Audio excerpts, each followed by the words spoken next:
Just quick introduction about myself. Full name is Tian Pao. Just call me TP for short. I've got about 4 hats on today. First hat, I'm actually one of the diversity advocate for TalentCorp. So I go around doing road shows to promote women to become senior leadership and also board members and to improve women come back to the workforce. So that's my first role. Second role, I'm a headhunter. So it's better to know me. I've been doing executive search for about 6 years now. I'm actually a partner in Korn Ferry. It's a global international firm. And third role that I play, I'm also a social worker on the weekends. I've been a social worker for 10 years with the Befrienders. And I think some of you who knows Befrienders, a lot of women call us and tell us their deep, innermost secret. And although I'm not a woman, I think I know a bit more about being women through a Befrienders as a social worker. And it's an eye-opener for me. So it's a privilege for me to be here today, to talk to all the women here today. And fourth, I'm a son, I'm a brother of a lovely family, very proud of my mother, my sisters, and all the women who have supported me. So that's my fourth role today. So we're going to introduce three lovely ladies today to come up to the stage. Let's make this an interactive session, all right? Okay? Shake. When I'm stressed, when I try to engage you, I always shake my head. So when I shake, please shake your head too, to distress me. It's very stressful up here. So for the first lady, let me ask, actually, Vanitha, please. Vanitha, come to the stage. Yes, give a round of applause for Vanitha. And by the way, I told the ladies, this place is choked for me. You know why? My left profile is the best looking one. My hair is balding on this side, so please look at my left profile. Vanitha, please have a seat. Thank you. Let me also ask Pauline Teoh. Miss Pauline Teoh. Applause for Pauline. Thank you, Pauline. And last but not least, Nisa Hidayah Ahmad.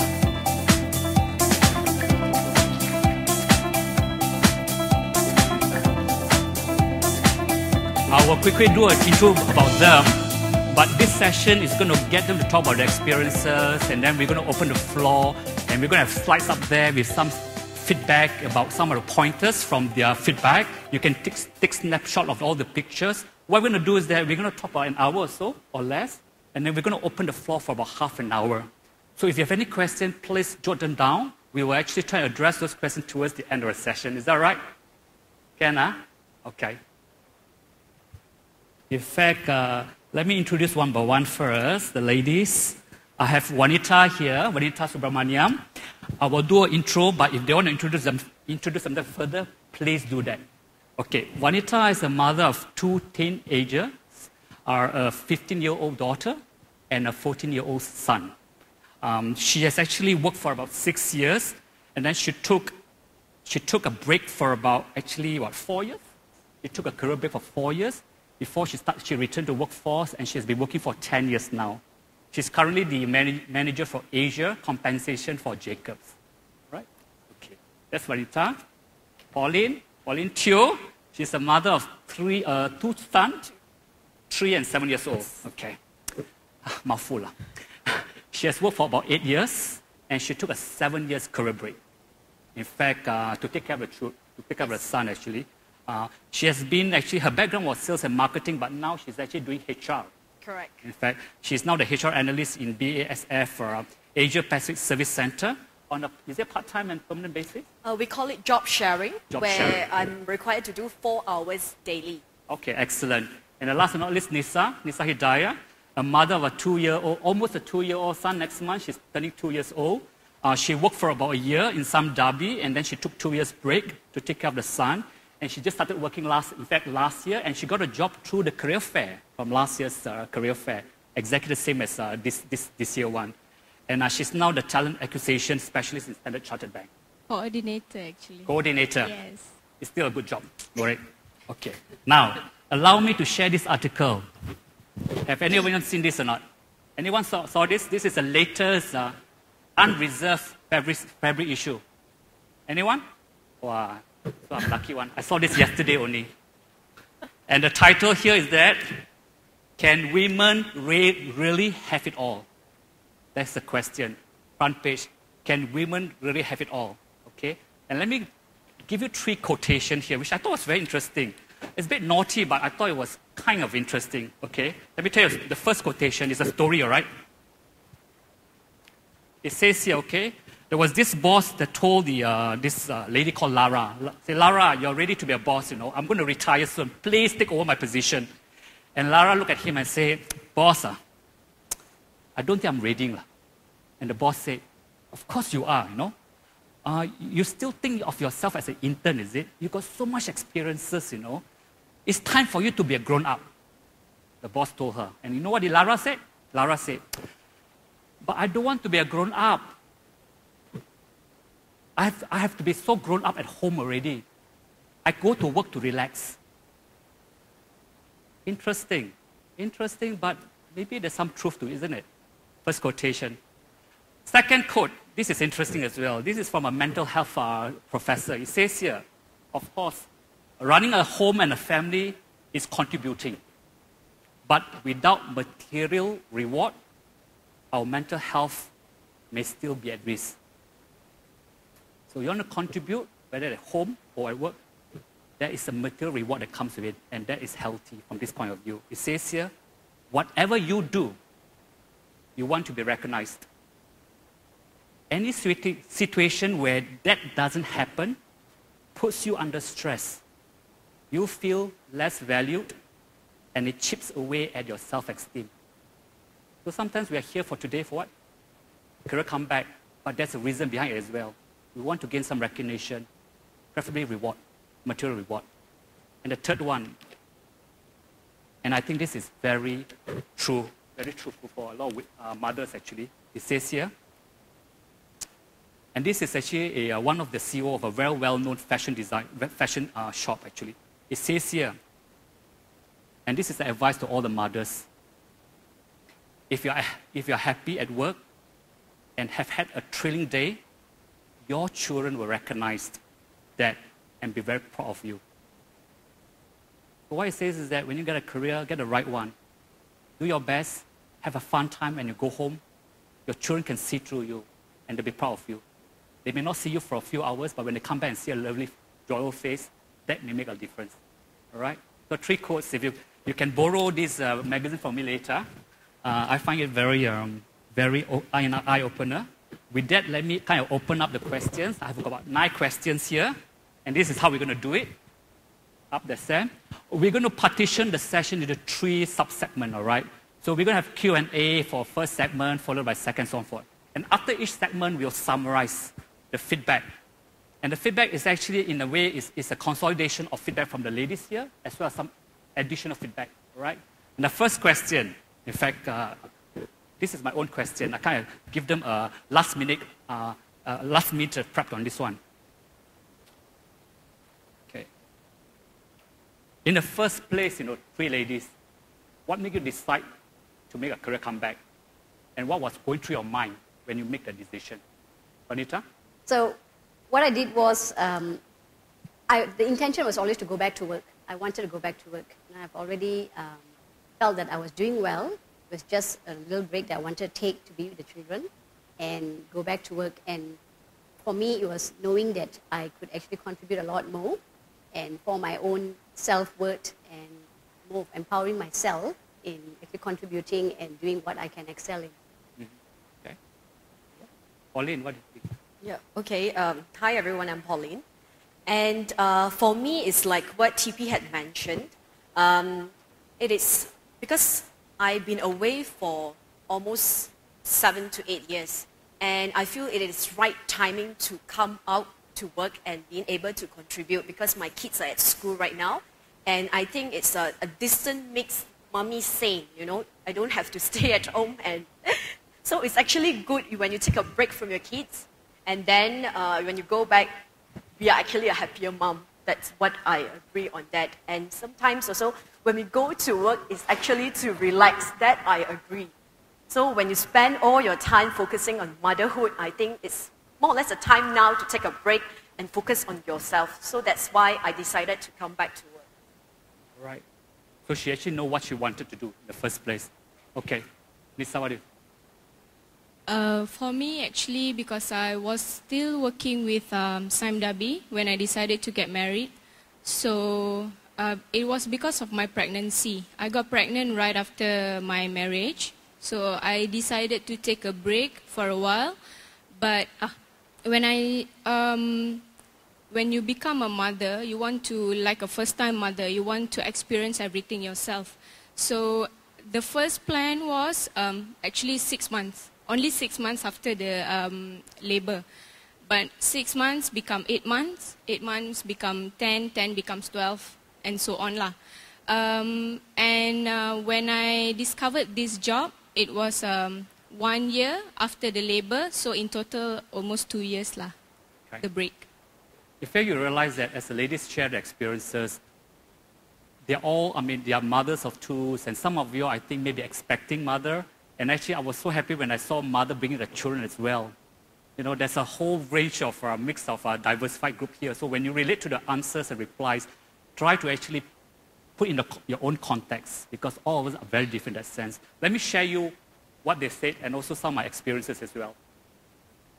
As a social worker, as a headhunter, and also as a HR person, sometimes before you even think about that, you got to think aloud first exactly what you want to do.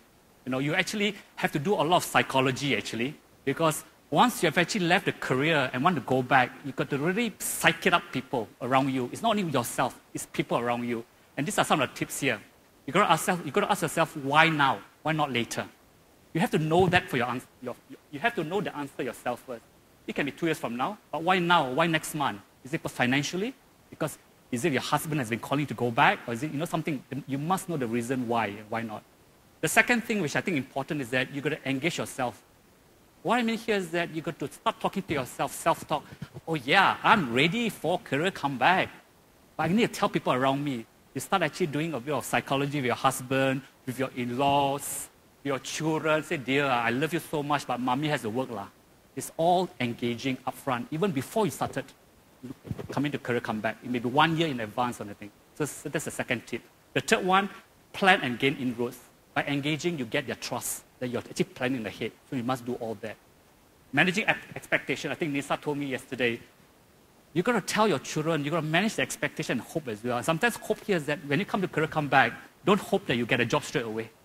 Sometimes you've got to manage your own expectation and job. You may not get it 6 months, you may not get it 1 year later, but you may get it 2 years later. So you've got to do all this psychology. And the last one, which I think all of you may have done it, including myself, you've got to visualize.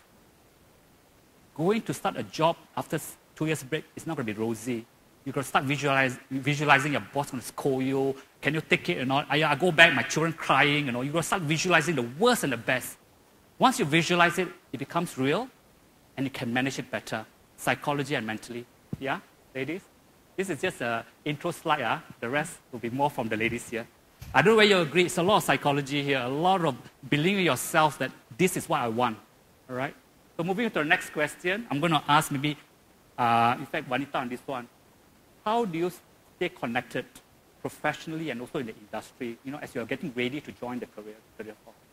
How do you stay connected? Okay, well, I think initially I didn't do it so well or very often because I was still engrossed in being a new mother, my first child. And then after a while, I still kept in touch with my ex-colleagues and my friends who were still in the workforce. So it was always asking, hey, so what's going on? How's it like? How's the business turning out to be? What's new in HR? Because I'm in the HR field. So I tend to ask those kind of questions as well as trying to, attend to my first child and then eventually my second.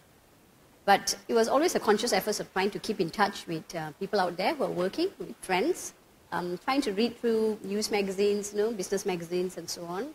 So things that I did without telling everyone about it, but very subtly I tried to keep in touch with what's going on in the environment. So it kind of prepared me when I wanted to go back to work as well. I was totally not detached from the corporate world. I knew what was going on. I knew the movers and the shakers and so on. And it kind of made it easier for me to transition from motherhood to going back into the workforce. So the conscious effort of trying to keep in touch. You may not be able to do it all the time or spend so much time doing it, but I think any little time you want to, you can actually. Okay, I'm going to ask Pauline the same question, but I was going to ask the audience as well. If you have to name one business magazine or business, what would you read to keep yourself connected? Maybe I'll get some answers from floor later. But before that, let's ask Pauline. Okay, in my case, it's slightly different from Vanitha because when I left pharmaceutical industry, I do not want to go back to the same industry because I was in there 8 years and I was a bit bored. So in the same company, in the same industry, so I'm thinking, okay, let me take a short break and I'll probably start something new. But my short break turned into 7 years long. And in between that, I was trying to do what, probably I should do what I feel like doing instead of what is good to do. So I took up a short course on graphic design. I even learned how to sell in eBay. And I also take online courses with a very good website, Coursera. It's free. It's a very good website. And if you have time, you check out the website. That's how I keep myself relevant at that time. That's good. I think you mentioned Coursera. Coursera. Coursera. Actually, in last April, there was about 4 websites that was actually published. And I think you can go to the flexworklife.com. There's a list of some of the database that can actually provide free online training. So if you have not done it, please do that. I think there is an excellent source. In fact, back to a question, back to the audience. What are 1 or 2 magazines or newsletters that you all think is the best in Malaysia? Okay, Malaysia, I'm not talking about globally, that keeps you connected with the industry. Anyone? Anyone at all? So shy. My clue is that it's somewhere E. The Age, one of the best. Keeps you connected with the business world, what's happening, all the movers and shakers. You have it online as well. I think that's, before you go for any interview, in fact, before you go for any interview today, you should actually read up what's the latest news for the last 1 month. Because you've got to impress the interviewer. So Age is one. Anything else? Who else read? What are business magazines do you all read or online at all? Yahoo. What? Business Times. Yes, that's one. Another one? How about the Reserve? Free of charge, I think. Sometimes you can get Reserve free of charge as well. So the point here is that you can grab anything that is valuable about business because you definitely need to know what's happening at the ground level. Okay, this is some of the tips for you to stay connected professionally as well. I think what we mentioned by Vanitha as well, Pauline, network with your professional groups. Keep in touch. This is important. Keep in touch with your ex-colleague and alumni.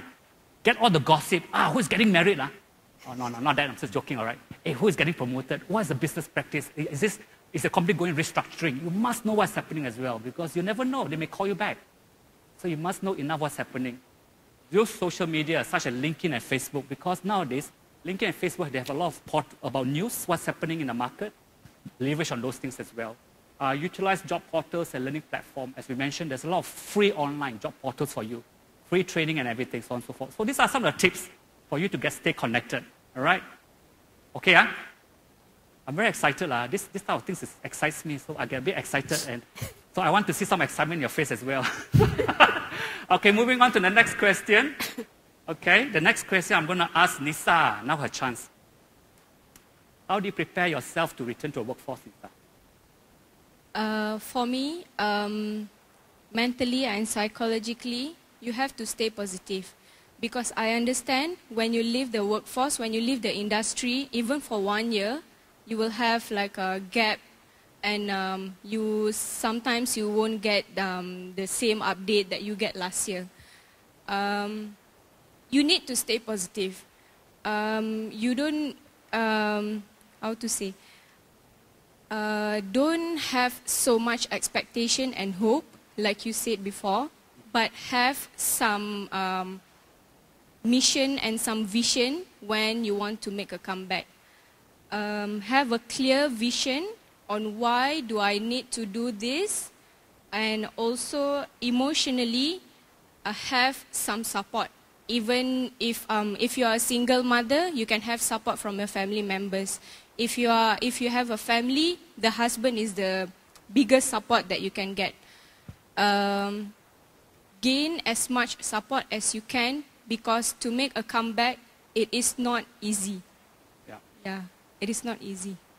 I think engaging them is important. Yeah. So, with your parents, with your siblings, your husband, and, even with the children, if they're able to understand the stage. And with your friends as well, when you tell them, testing the waters, I want to go back to work, what do you think? Do you think I'll be able to manage? Because there'll be always self-doubt, right? We always doubt whether we can actually make it out there. I was very lucky to have really good friends who actually supported me. And in fact, they even helped with role playing, with interview questions and so on. So that kind of benefited me a lot. With my family as well, I just told them this. And I was realistic in my expectation of going back.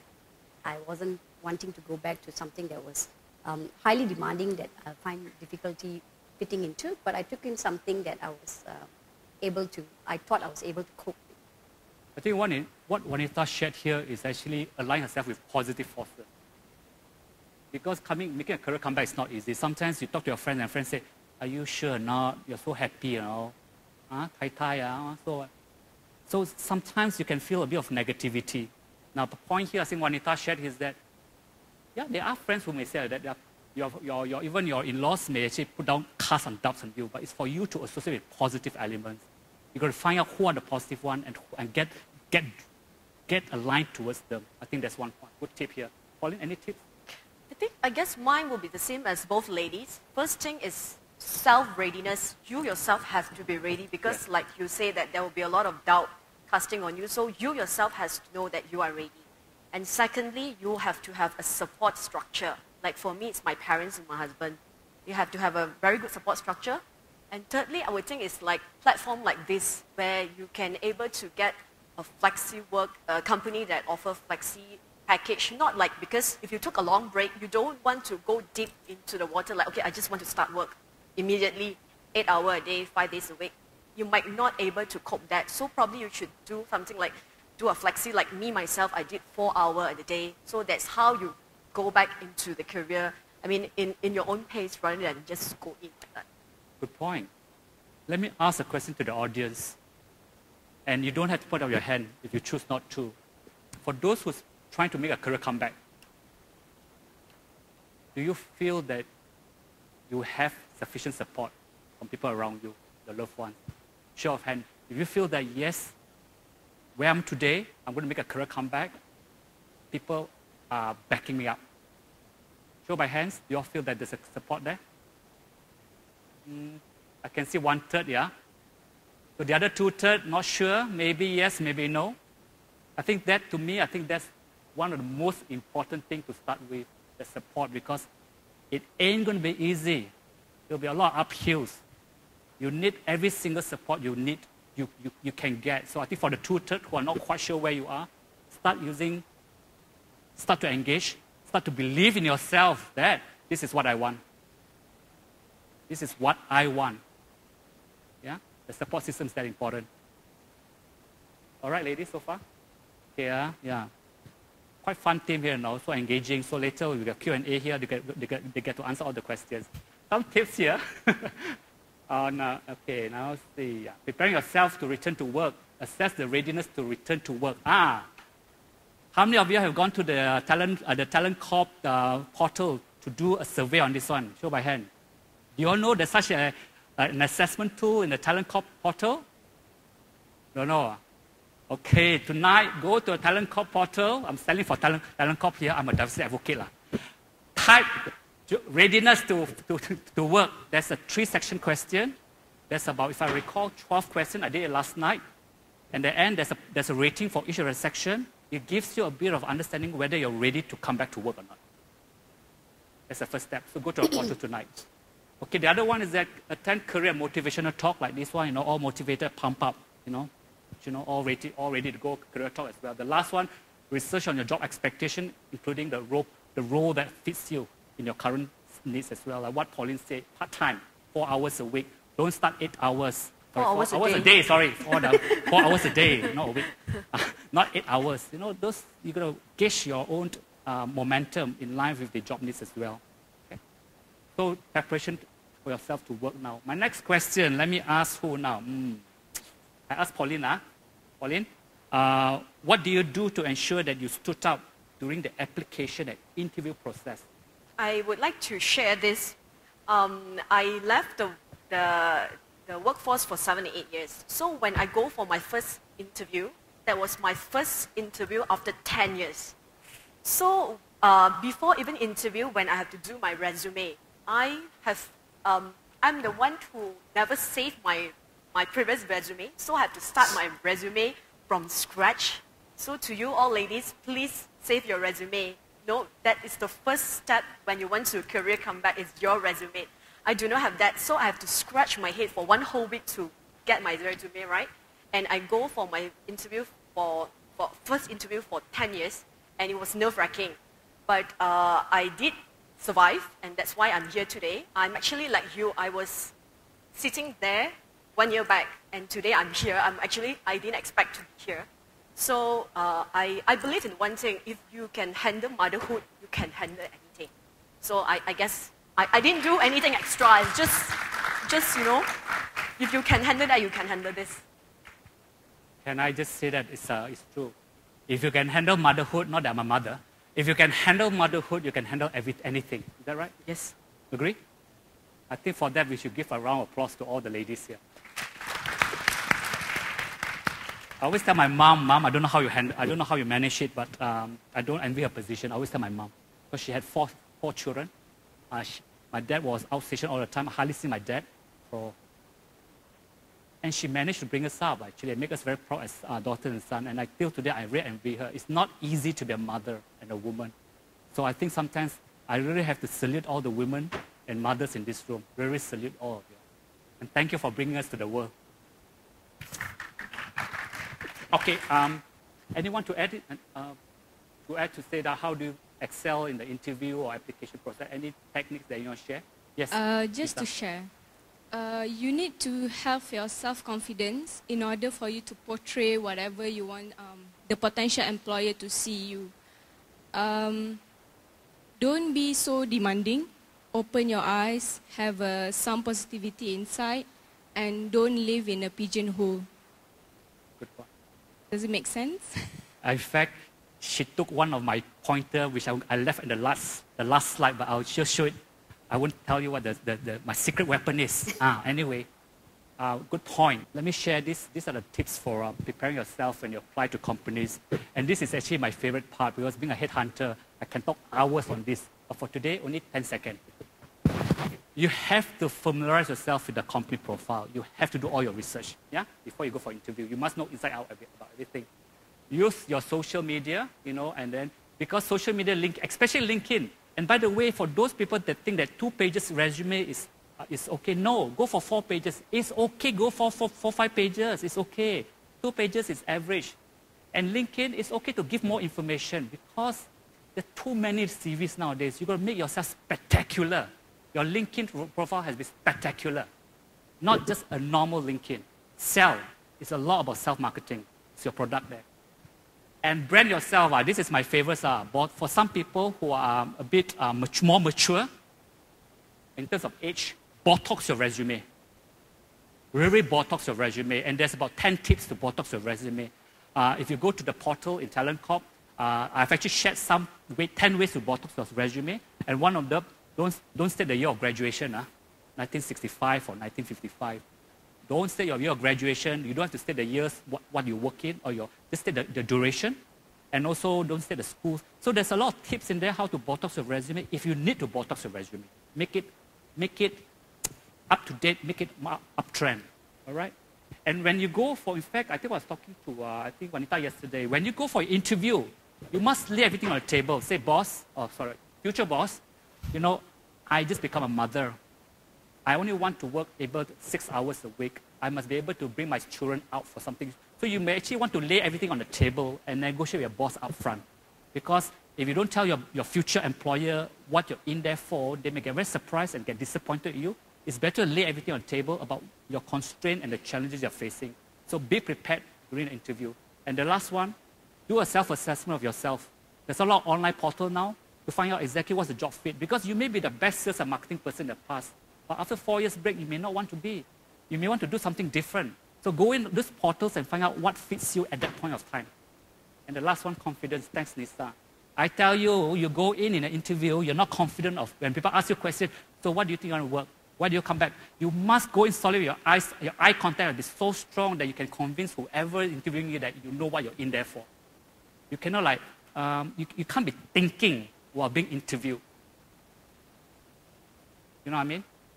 You have to think before. You would have thought of the answer before being interviewed.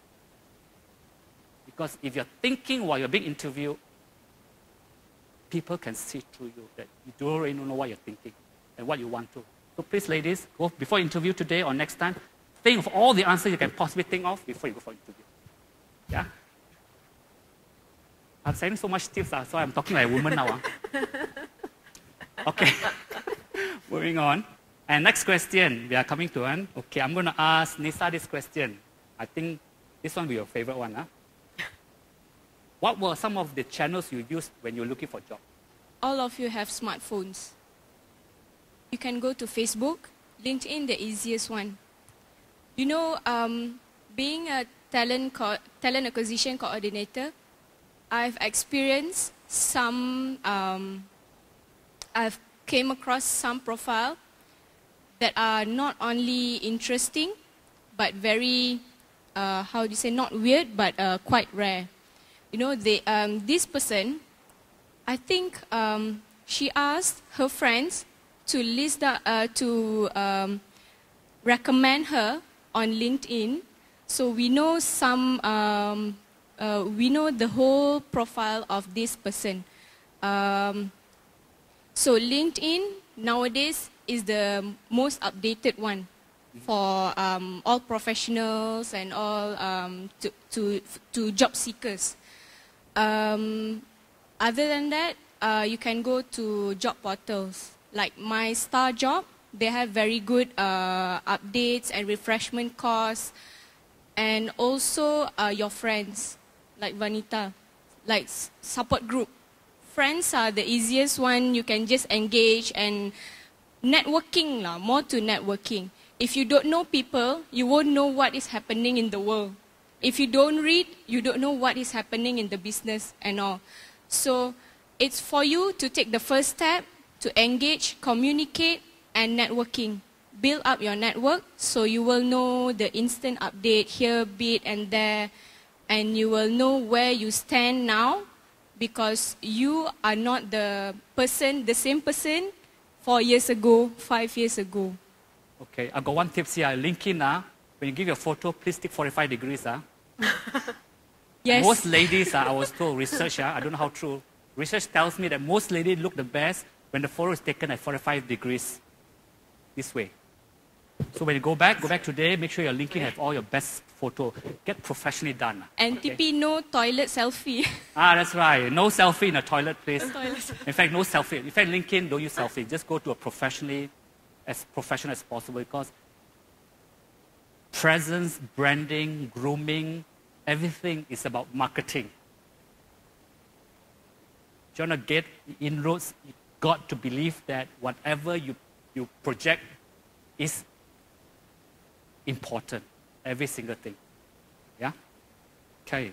So let's share some tips on this one. Use the right channel when applying for a job. Ask friends for a network for referral, and that is so powerful.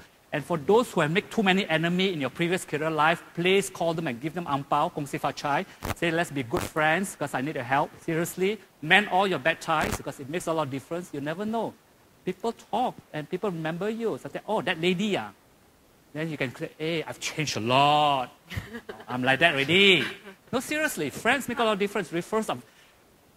My biggest enemy as a headhunter is friends and network. I'm very scared because they always call friends and network first before they call me. So it's very important. But seriously, have your own personal name card with all your profile in there. It is, you know, it's actually marketing yourself, right? Connect with recruitment agency. Recruitment agency are your best friend. And another thing, don't make your headhunter angry. You may hate me, I may say the wrong thing, but don't make me angry. I tell you, an angry headhunter. But joke aside, it's true. Treat them as friends.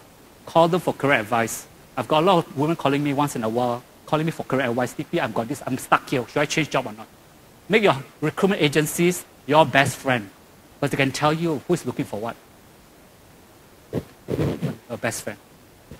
No need pay them lah. Just pay them copy or kong si fa chai once in a while. Pauline, let me ask you this question. What valuable lessons or skills you believe that you have learned while on a career break that you think is applicable to the workplace?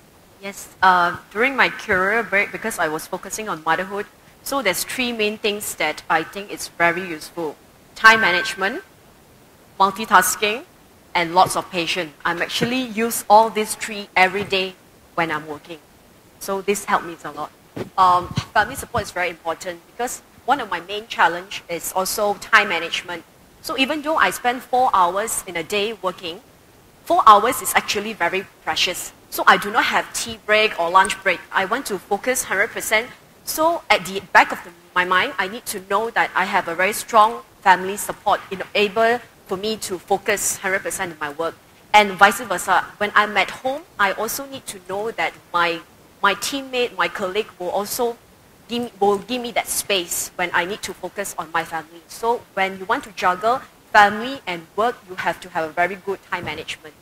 And also, secondly, would be something Nisa had mentioned also, expectation. Because before you take a career break, you might be in a very high managerial position, but that might not be relevant now after 7 years, like my case, after 7, 8 years. So you might need to learn from scratch. So willingness to learn I think it's very important. Just to add to Pauline's comment on willingness to learn, I think in my case, that was very relevant because when I went back to the workforce, I was also among younger colleagues as well.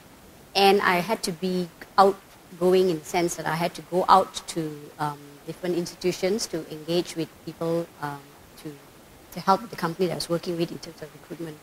So for me, being an introvert, that was a different change. I had to push myself to go out, drive around to different places, meet different people, entice them, attract these graduates to join the company. Internally with the colleagues itself, I had to sit down, spend some time getting to know them, and talk to them build relationship with them because they are looking at me as okay, she's a comeback mom, and then I'm looking at them as okay, they got more experience than me, but they're younger than me. So I still needed to get to know them and so on. So eventually it helped me fit in because I think that's where the confidence and the self-esteem comes in place as well. Once you know that you need to go out one step ahead to make friends with people before you get accepted by them. I think there's a point here that means sometimes you feel that you can do the extra mile, especially as career comeback mother. Sometimes everybody's looking at you to actually say, okay, yep, she has left us for so many years. What extra things that she can bring to the board. And so you're going to work extra mile to show that you're as good or even better than some of them. Especially in different fields, you are totally two of you are doing things which is totally different from your field. I don't know how you're doing it though. Yes. Seriously, scary. And we have to learn faster than the rest because I only have 4 hours while the rest has full-time 8 hours. So I have to learn faster than them in order to able. Good tips here some of you all may be doing things maybe different from what you used to do. How do you keep yourself this? What do you tell yourself self-talk, to keep yourself going what you're doing?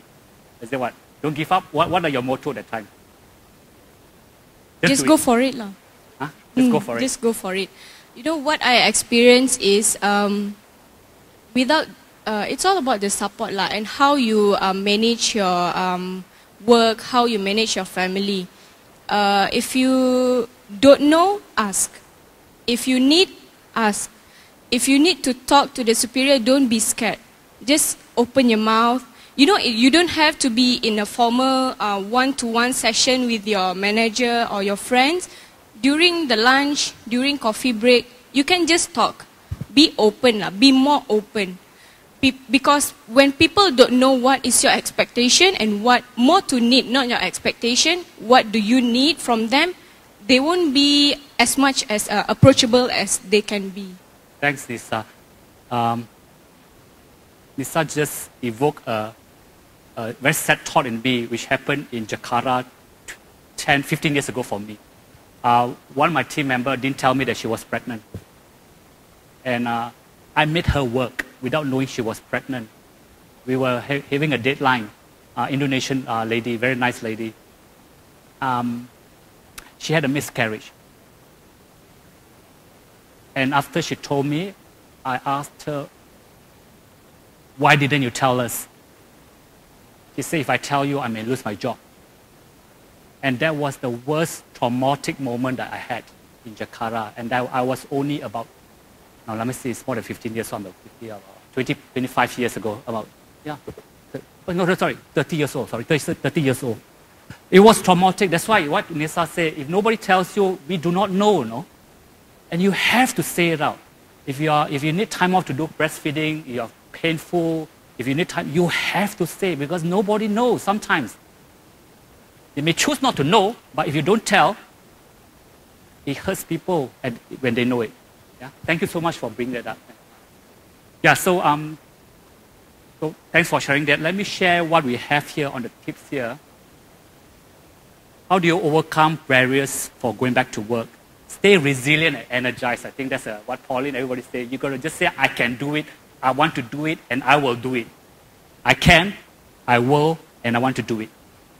This could be tough, but you got to believe in that. Stay resilient and energized. Establish a support network within the organization and also your own family members, your personal. That is important because you can't do it yourself. We are all not super people. You need a lot of help. And the last one, keep up a can-do attitude. Can do lah. No matter what, it's tough lah. Sometimes when you wake up in the morning, you just don't feel like working. Oh, seriously, I do that once in a while. I just don't want to work. But once you take your shower, especially cold shower, it makes a lot of difference, you know. So once you're lazy to wake up from bed, you ask your partner, your husband, your wife, or whoever, your children, throw some cold water in your face. Definitely wake up one. And after that, jump to a shower, definitely can go and work on. Seriously. Have the can-do attitude. There's a lot of difference there. Okay? Now, moving on. Next question. Oh, actually, I can't skip one question, but allow me to go back if you don't mind. Yes, yeah, this one. I think the ladies here, this is important. How do you prepare your family when you want, when you started working already? How do you prepare your family that, dear, I need all your help here? How do you prepare them mentally, psychologically, physically, or whatever? How do you prepare them that you're in for the real stuff now, full gear?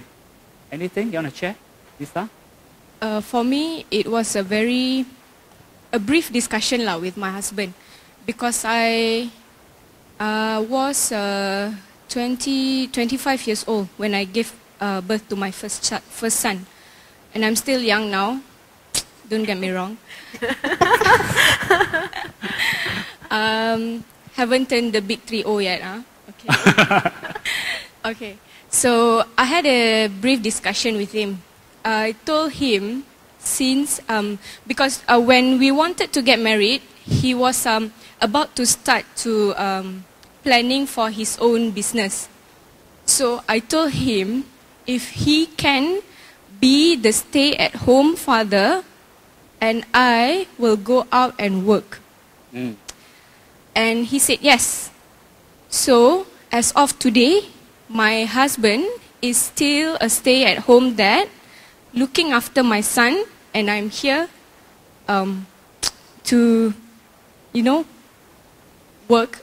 And at first the perception is quite, all his friends were like, why do you want to stay at home? You can just hire a maid, or you can just give it to your parents, to take care of the child.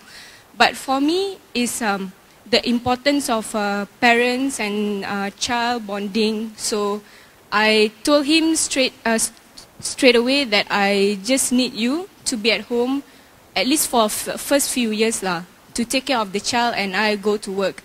And for my family, they support. At first, it was they were a bit reluctant because of the perception. But after a while, it all manageable, and I gained the support back. Thank you. So I think it's fortunate that you have a supportive husband. Yeah. It's all about communication. If you don't open up, then the other half won't know.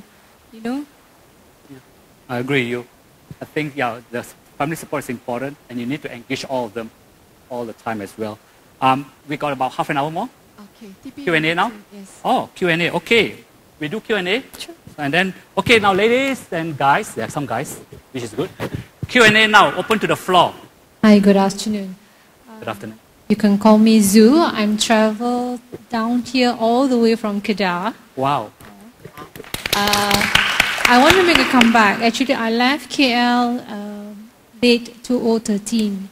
So within 1 year in Kedah, I was hoping to get a job in Penang, a northern area.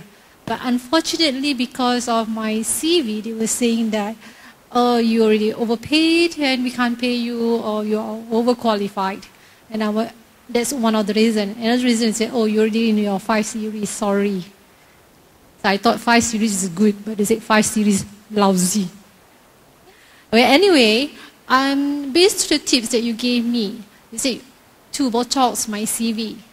I was advised recently, I don't want to mention name, to reduce my CV from 10 pages to only 2 pages. So I was wondering, why do I need to? Because I agree to have all my 10 pages because I explain everything that I have, my knowledge, my skills, my experiences, so people can see me, even though I'm in different industries. At least they know what I have been doing, what jobs and responsibilities have been taken into account. But I was surprised that recently I was told to reduce from my 10 pages CV to 2 pages. And I was saying, what the hell do I need to write in 2 pages? There's nothing much. There's only should I just put my position in a year of service? That's all. Secondly, I agree about the support systems because right now, due to frustration, I couldn't get a job. I set up my own freelance business, and I connect with all my friends. I was from HR and admin, but I changed to 360. I do travel. So in a way, I was hoping that I can meet up with all my friends and my contacts when I do networking in LinkedIn, with all the portals that I have, that if I couldn't get a job, I create a job for myself.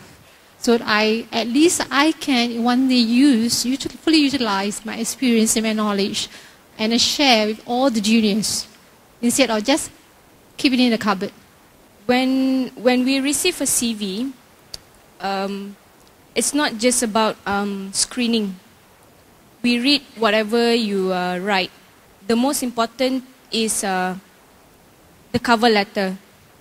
Some people, they just cut and paste. This is more to what I notice is in fresh grad. They have this kind of all CVs are the same. Like you just cut and paste. So I don't mind reading the 10 pages CV, but what you write, is it important? Is it interesting? And does it attract the employer or the potential employer to know more about you? Well, I don't do much with CVs now, but I can share my experience as well. I think the toughest part for mothers who want to come back to work is when they have the gap in the CV and trying to convince recruiters or headhunters, because they tend to focus on the gap rather than what you can possibly do. So the situation in my case was, they said, but you took a 4-year gap. That's going to be a bit difficult to sell to the client. Then I knew that was not the company that I wanted to work for or the headhunter I wanted to deal with. I mean, to be honest, if the headhunter cannot help me get a job, then why would I want to, put myself out in their hands? Because I know they're not going to look at my interests of my capability and my potential and my skills, and rather focus on the gap. So you need to sometimes you need to go through a few of them in order to find the right agency or the headhunter who's going to help you. They need to believe in your potential. And you need to sell yourself also a little bit more. I think to summarize some of the things that we went through today, when you meet potential employers, you need to be so convincing enough to tell them why you are better than another candidate.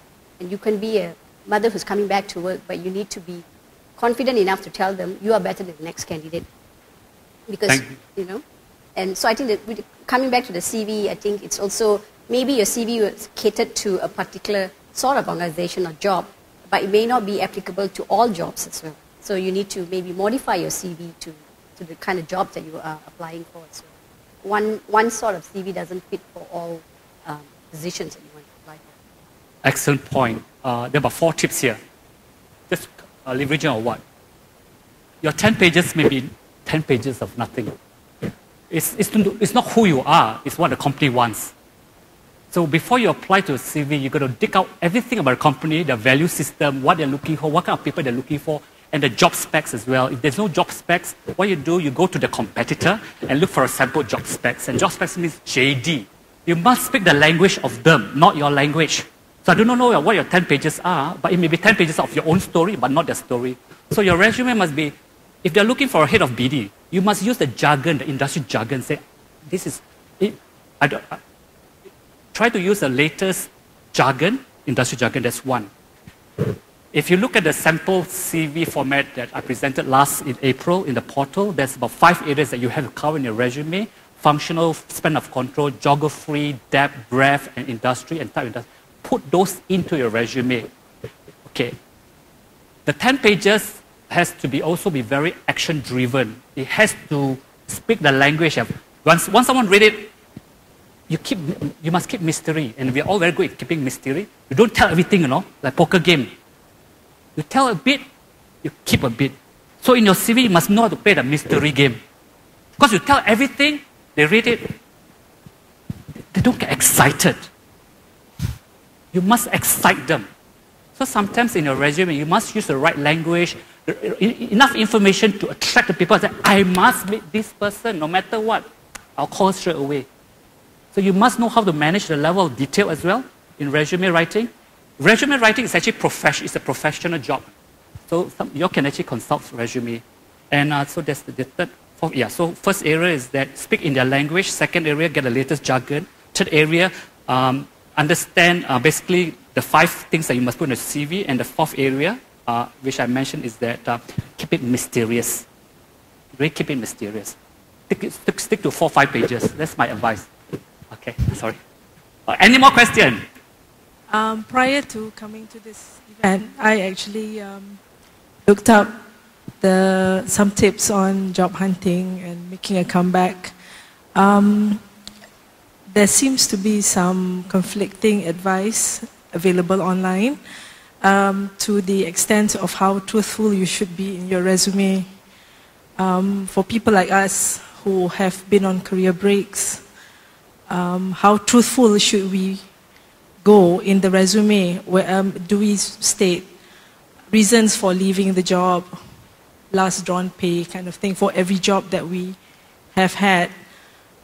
Because one portal would say, do not say everything in your resume, whereas another portal say, if you need to explain yourself, do so. Because in my opinion, if I were to give my resume and it appears to have a lot of gaps without explaining the reasons for leaving the job, the person reading the resume might say, one look, she'll discard my resume because there's no reason given for leaving the job. But I feel, on the other hand, as an applicant, I feel that I need to explain myself so as to be given a chance to be called for an interview. You understand what I'm saying? So, in your opinion, because the portals are usually, you know, American portals, the Western portals, they might not reflect the Malaysian scenario. What is, in your opinion, the best way to handle this? I mean, as a headhunter yourself, TP, maybe you can advise us. I'll share my experience. Yes. One of the jobs that I went back for, this was after I had come back to work and I was moving on my career. And during the interview, I actually told the potential my employer, future employer, that this is my situation. I've got 2 young kids. My priority is them. I will get the work done, but I want flexibility in my work in terms of hours. And because they were an American company, they were willing to accommodate that. All I needed to do was the first few months deliver, make sure I built their trust as well, as because they allowed me to work from home, allowed me flexi hours, and I didn't stay late in the office because I told them up front, I'm not going to be in the office after 5:30. I will leave because I've got 2 young kids, and but I will get the work done. And I had to do telecon with US at 11 p.m. at night. I had no problems doing that. So the couple of months later, a few months later, the same person who interviewed me said, Vanitha, what impressed me when I interviewed you compared to all the other candidates, you were honest. You were upfront with me on your situation, and that's what struck me really important to you, that you put your family in place before the job, and we accommodated that, and it worked well. So they were very happy with that situation. I'm not saying that every employer, future employer, may be in that situation where they can. But if you are not truthful about what you want, what you can manage with, imagine taking on a job and then struggling with it because you know you can't travel, but then your job requires you to travel. During the interview, you said, I can't do this. But when you can't, your performance is going to go down, you're going to struggle, you're going to feel a lot of stress, trying to get the support to manage family and all that. It's just, so I'm very upfront, even with my present employer now, even though I've got young teenagers. I said, if you want me to travel, please tell me in advance and I'll find this work. I don't have live-in help, so I don't have someone to take care of my kids. I take care of my kids. So in that sense, I think mothers who are coming back to work need to understand that, if you don't know what you want, what you can manage with, and if you cannot be upfront with your employer about that because you're afraid you're not going to get a job, move on. There are other opportunities out there. Okay. Any tips? With whatever details that you need to list down in your resume. From a recruitment perspective, you need to declare the truth about yourself. If you took a break for 7 years, you need to state that in your resume. If you have been working with companies, you need to state that in your resume. But state whatever that is true. Don't don't declare whatever that you didn't do. Your qualifications, your skills, your whatever courses that you've taken, you need to declare. Because previously, one of my manager, he shared an article which a CEO was let go from the company because he declared the wrong education in his resume. So maybe some of us think that resume is not that important. Like some people, they tend to create like interesting thing. You declare this, declare that, just to make the employers, like, oh, this person is really skillful, he took this course, that course. But be careful with whatever information that you declare, you state in your resume, because some companies, they run a background checking on you when during the pre-hiring process, and if the information in your resume doesn't tally with whatever information that they found, it can be used against you. Thank you. Let me share my point of view.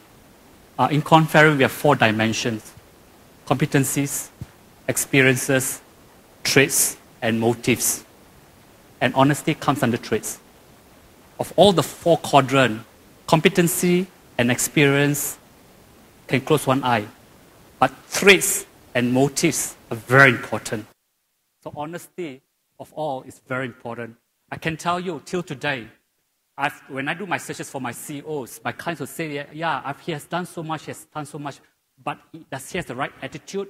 And is he the right person? Is he honest? Is he honest at the senior level, CEO level? And the moment they hear not a pinch of dishonesty, there it goes. So back to your question, you have to be as honest as possible, provide a true story of yourself, but using the right words. Using the right words in your CV. But honesty is the right policy. I would like to ask Pauline personally, because since you have been, you've got a bigger gap in your employment. How do you address the salary issue during your interview?